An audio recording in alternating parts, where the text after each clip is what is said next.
Olá, pessoal da classe Davi, tudo bem com vocês?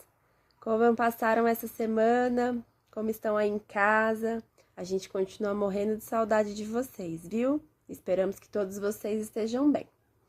Hoje nós vamos continuar estudando a nossa revista, vamos para mais uma lição sobre a vida do profeta Eliseu. Na época de Elias e Eliseu, havia uma escola de profetas. Era para onde os moços iam para estudar, para se tornarem profetas. É como se fosse o seminário que a gente tem hoje em dia, onde as pessoas vão lá para se tornarem pastores. E então aconteceu que um estudante dessa escola de profetas morreu. E a sua esposa e os seus 2 filhos, além de uma grande tristeza por perderem aí o seu marido e o seu pai, tinham um outro grande problema. Eles tinham uma dívida muito grande e não tinham dinheiro para pagar essa dívida. E o homem para quem eles estavam devendo queria pegar os 2 filhos da viúva para torná-los escravos como pagamento daquela dívida. Vejam só que preocupação essa mulher devia estar sentindo, né? Além de perder o marido, de já ter perdido o marido que tinha morrido, ainda poderia ficar sem os 2 filhos. Uma situação muito triste, mas que era muito comum naquela época. Era um costume da época que as pessoas acabavam fazendo bastante, né? De pegar pessoas como escravas em pagamento de uma dívida. E essa mulher, ela conhecia o Eliseu. E ela sabia que o Espírito Santo operava por meio da vida do profeta.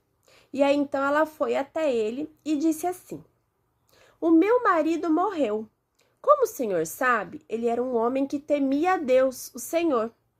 Mas agora, um homem a quem ele devia dinheiro veio para levar os meus 2 filhos, a fim de serem escravos como pagamento da dívida." Eliseu certamente queria ajudar aquela mulher, porque Eliseu gostava de ajudar as pessoas. E então foi que ele perguntou para essa mulher: "Me diz o que é que você tem na sua casa?" E aí então ela respondeu que ela tinha apenas um pouquinho de azeite. E aí então ele disse assim para ela: "Vá até a sua casa, procure os seus vizinhos e junte o maior número de vasilhas, tigelas que você conseguir. Depois que você já tiver juntado o maior número possível dessas vasilhas, você vai fechar a porta da sua casa junto com seus 2 filhos e vai começar a derramar esse azeite dentro da vasilha. Vai derramando esse azeite que você tem e cada vez que uma vasilha, uma tigela se encher, você coloca ela de lado." E aí, então, a viúva pode até ter achado meio estranha aquela situação, né? Para que juntar tantas vasilhas se ela tinha só um pouquinho de azeite na casa dela? Mas ela não duvidou e cumpriu aquilo que o profeta Eliseu estava propondo para ela. Foi até a casa dela com os filhos e então juntou o maior número de vasilhas possível com os vizinhos. Quando eles não tinham mais nada para juntar, eles foram até a casa deles, fecharam a porta e fizeram exatamente como o profeta Eliseu havia ordenado. E começaram a derrubar, né, a virar esse azeite em cada uma daquelas vasilhas. E aí as vasilhas foram se enchendo, se enchendo, se enchendo, e eles juntaram um número enorme de vasilhas cheias, repletas de azeite. Olha só, um milagre que tinha acontecido ali naquele lugar. Um pouquinho só de azeite conseguiu preencher um número grande de vasilhas. Depois que o azeite acabou, o azeite na verdade acabou, porque o número de vasilhas também acabou. Depois que a última vasilha foi totalmente preenchida, o azeite também acabou. E aí então ela foi até o profeta Eliseu e disse que havia feito como ele tinha ordenado, e as vasilhas estavam repletas de azeite. Então o profeta Eliseu ordenou que ela vendesse todo aquele azeite. Disse assim para ela: "Venda tudo isso que você conseguiu, todo esse azeite que você conseguiu, e o dinheiro vai ser suficiente para pagar a dívida e você ainda vai ficar com uma quantia para você viver tranquila com os seus filhos." Então a viúva fez exatamente como o profeta Eliseu havia ordenado, vendeu todo o azeite, e foi possível pagar a dívida. Ela não perdeu os filhos dela como escravos, porque a dívida foi paga e eles ainda conseguiram realmente ficar com uma quantia suficiente para viverem tranquilamente por um bom tempo. O profeta Eliseu mais uma vez foi usado pelo Senhor. Mais um milagre foi operado por meio da vida dele.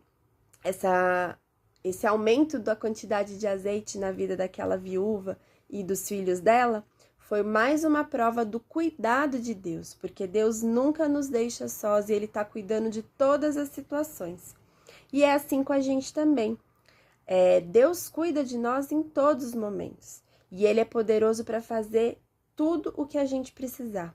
E é exatamente isso que diz o nosso versículo de hoje, que está lá em Efésios 3:20, e diz assim: Ora, aquele que é poderoso para fazer infinitamente mais do que tudo o que pedimos ou pensamos. É o nosso Deus, pessoal.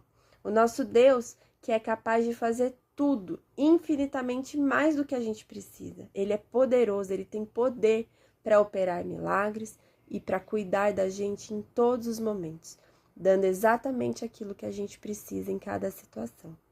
Então, vamos ser gratos pelo cuidado do Senhor, porque assim como o Senhor cuidou da vida daquela viúva e dos seus filhos, dando a oportunidade dela pagar a dívida, né, com aquele aumento do azeite, podendo vender, como a gente ouviu na história de hoje, Deus também age nas nossas vidas e cuida das nossas vidas de uma maneira grandiosa, para que nada do que a gente realmente precise falte aqui nas nossas vidas.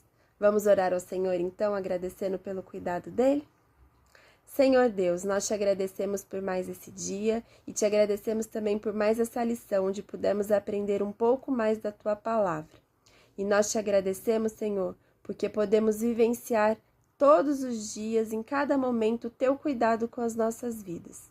A gente pode perceber em cada situação o quanto o Senhor nos ama e cuida de nós, e não nos deixa faltar nada daquilo que nós precisamos de fato. Nós queremos ter o coração grato ao Senhor pelo teu cuidado. Nos ajuda, Senhor, a honrar esse teu amor e esse cuidado com as nossas vidas. Nós te agradecemos imensamente por isso. Em nome de Jesus, amém. É isso, pessoal. Sempre que vocês precisarem de alguma coisa, orem ao Senhor. Peçam a Ele o cuidado e o direcionamento dele para a vida de vocês. Ele com certeza está olhando por nós, está cuidando de nós em todos os momentos e não vai deixar nos faltar nada daquilo que a gente realmente precisar. Orem ao Senhor e peçam a Ele que Ele cuide da vida de vocês em todos os momentos. É isso para a aula de hoje, espero que vocês tenham gostado. Façam aí as atividades da revista de vocês e a gente se encontra numa próxima aula. Estamos com muitas saudades, mandem notícias para a gente poder acompanhar vocês, mesmo que seja assim de longe, tá bom? Um beijo, boa semana e até a próxima. Tchau, pessoal!